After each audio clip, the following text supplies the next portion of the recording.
ఇక మొదటిగా మనకు మేషరాశి.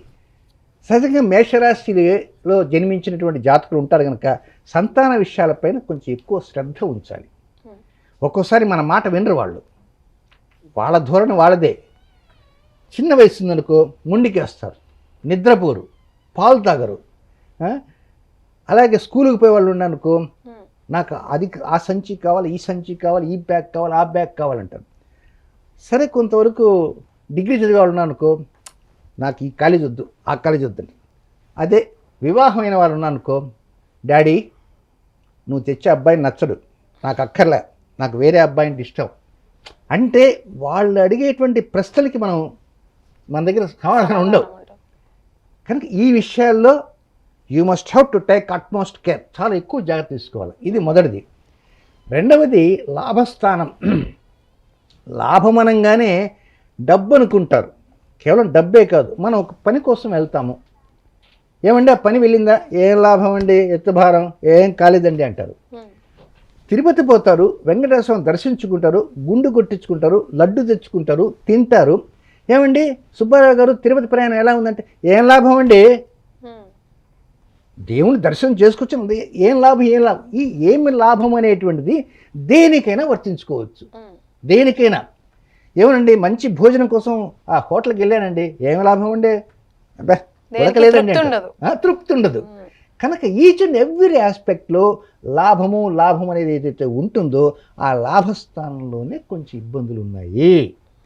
కనుక కొంచెం వాస్తవంగా ప్రతి మెడ మీద తలకాయ ఉన్నటువంటి ప్రతి వ్యక్తికి మనం ముందు హాఫ్ అన్ అవర్లో 1 అవర్లో చెప్పుకున్నాం, ప్రతి సంవత్సరం 180 రోజుల పాటు సమస్యలు అంటూ వస్తుంటాయి. దేనికి వస్తాయి? రవి పైన శని 3 సార్లు చూస్తాడు, రవితో శని ఒకసారి చూస్తాడు, రవితో రాహు 1 నెల కలుస్తాడు, రవితో కేతు 1 నెల కలుస్తాడు, మొత్తం 6 నెలలు. ఇవి ఎప్పుడెప్పుడు కలుస్తారు ఏమిటి? వాస్తవం ఇవన్నీ చెప్పిన కారణంగా, వాళ్ళు కలిసిన కారణంగా, చూసిన కారణంగా మన బలం, అదృష్ట బలం అనేది కొద్దిగా తగ్గుతూ ఉంటుంది. దీన్నే పితృదోషాలు. పితృదోషాలంగానే ఆ పైన ఎవరో చనిపోయినా వచ్చి పట్టుకుంటాను కాదు. కనుక ఈ మేషరాశి వారికి సంతాన స్థానం, లాభస్థానం జాగ్రత్తలు తీసుకుంటే కొంచెం అనుకూలంగా ఉంటుంది. గురుగారు వృషభ రాశి గురించి మాట్లాడుకుందాం. ఇక వృషభ రాశి సింహ సంక్రమణ సందర్భంగా వారికి ఎలా ఉంటుంది వెయిట్ చేస్తుంటారు.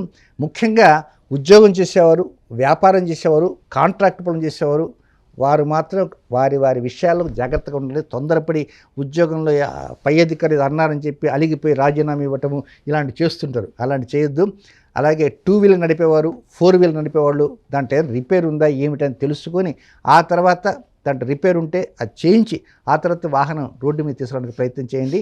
ఇది ముఖ్య జాగ్రత్త. ఇది దీనితో పాటు మరొకటి ఏంటంటే ఆరోగ్య విషయాలకు కొంచెం శ్రద్ధ ఎక్కువ చూసుకోండి. Next life administration. రేపు పొద్దున ఇన్ని గంటలకి ఇన్ని గంటల దాకా ఈ పని, ఆ తర్వాత ఈ పని, మీ టైం టేబుల్ ఒక మెథాడికల్గా టైం టేబుల్ వేసుకుంటారు కదా, ఆ టైం టేబుల్ కొంచెం గతి తప్పేటువంటి అవకాశాలు ఉంటాయి. ఆ అవకాశాలు ఉంటాయి కనుకనే కొంచెం ఎదుటి వారికి మీరు సారీ చెప్పుకోవాల్సిన పరిస్థితి ఉంటుంది. కనుక ఈ టైం టేబుల్ని మాత్రం కొంచెం మెయింటైన్ చేసుకోండి. లేదా మీ అంతటా మీరే టైం టేబుల్ ఎవరికి ఇవ్వకండి. ఎందుకంటే you are unable to maintain. కనుక నేను రేపు ఉదయం కరెక్ట్గా షార్ప్ 11:20కి మీ ఇంటి ముందు ఉంటానని చెప్పకండి. నేనండి ఒక అరగంట అటు ఇట్లో వస్తానండి అని చెప్పడానికి ప్రయత్నించండి. ఆ విధంగా చెప్తే కొంత డెవలప్మెంట్స్ అనేవి వస్తాయి. ఈ సింహ సంక్రమణలో ఉన్న రవి, ఆ శని ఇద్దరు చూపులు ఉన్నాయి కనుక కొంచెం ఆరోగ్య విషయాల మీద ఎక్కువ శ్రద్ధ చూపడానికి ప్రయత్నించండి.